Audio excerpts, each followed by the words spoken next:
Hey everybody, welcome back to another episode of House of Ways and Means. So what we're going to be doing is starting a little series on behavioral biases. Now these are the things that pop up maybe in the arguments you have and the disagreements you have with your family, your friends, your coworkers, and they also may pop up when it comes to making important decisions in your life. So we're going to profile a few of them, some of the ones that are more prevalent in society, and hopefully you may learn something. So today we're going to start with confirmation bias.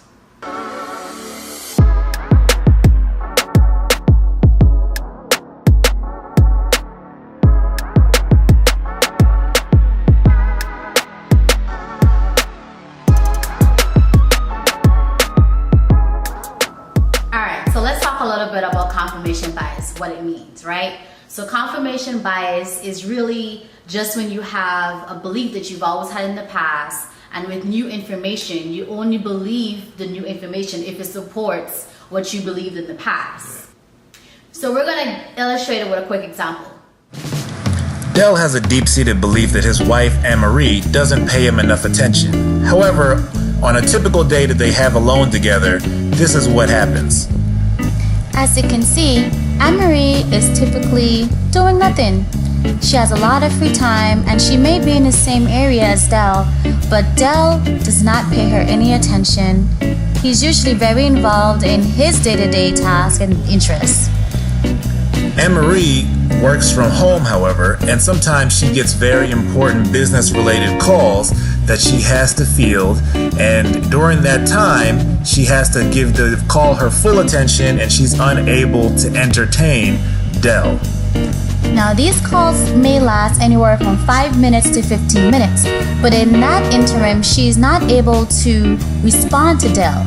And you can see that Del gets really upset. He becomes frustrated and he continues to push his interest in spending time with Anne-Marie, even though he knows that at this time, she's not available. And once Del gets fed up and leaves, he will take that experience and use it to further his belief that Anne-Marie does not pay him enough attention.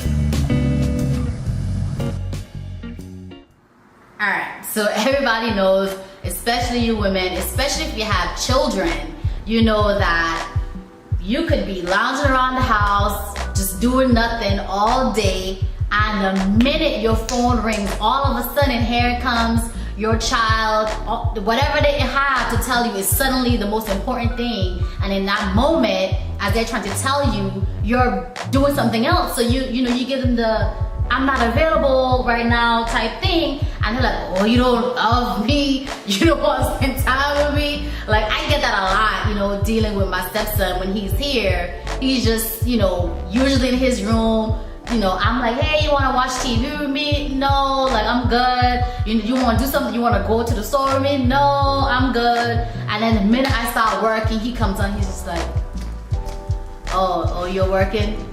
I'm like, I was busy I was free all day. I was trying to spend time with you, but you weren't paying me no attention. Now all of a sudden, you want to come and spend time with me. So, tell me about your examples and your experience with confirmation bias.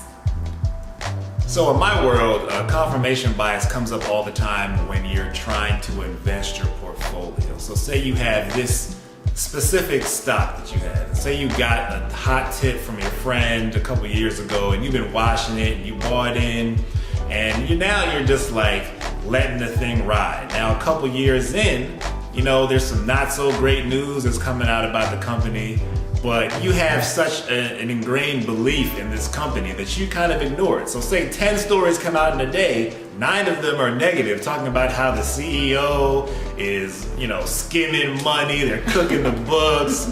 But, you read that one piece of marketing material and be like, see, this is clearly a great investment. So, and so you're just riding this thing all the way down to the bottom. The CEO's in prison, the CFO, the CIO are all on the stand, snitching on everybody. The whole thing's getting crazy and you're just riding the ship the whole way down.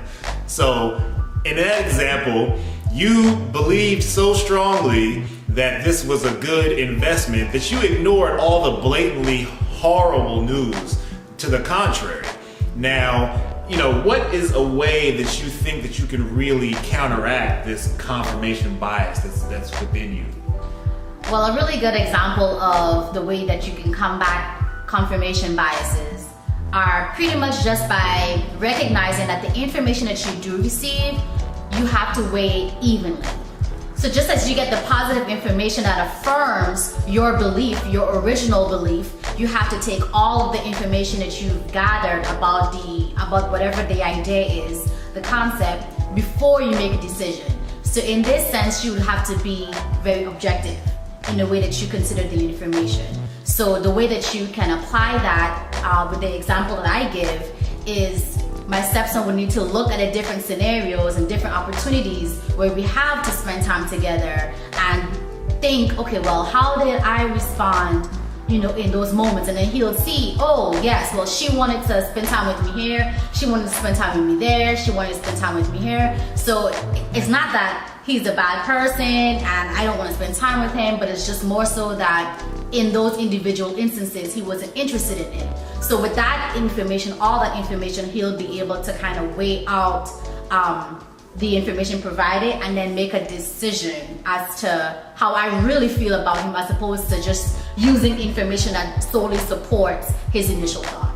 Yeah, and in an investment sense, it's a similar thing. If you fall in love with an investment opportunity for whatever reason, your friends are involved in it or somebody you trust is involved in it, you got to weigh all the information that's coming evenly. So if you're getting 10 pieces of news a day, you can't weigh the confirming information that's saying this is a great company still at a 10 and then give all the weights of all the 9 bad stories just to 1 and then have you still thinking that you made a great decision. So it's important to just take all the information that you're getting, analyze it, but weigh it evenly. Well, I think that pretty much wraps up this video for today. So stay tuned to the other biases that we are going to present. Thank you for joining, and if you like this video, give it a thumbs up and don't forget to subscribe to our channel. Thanks for watching.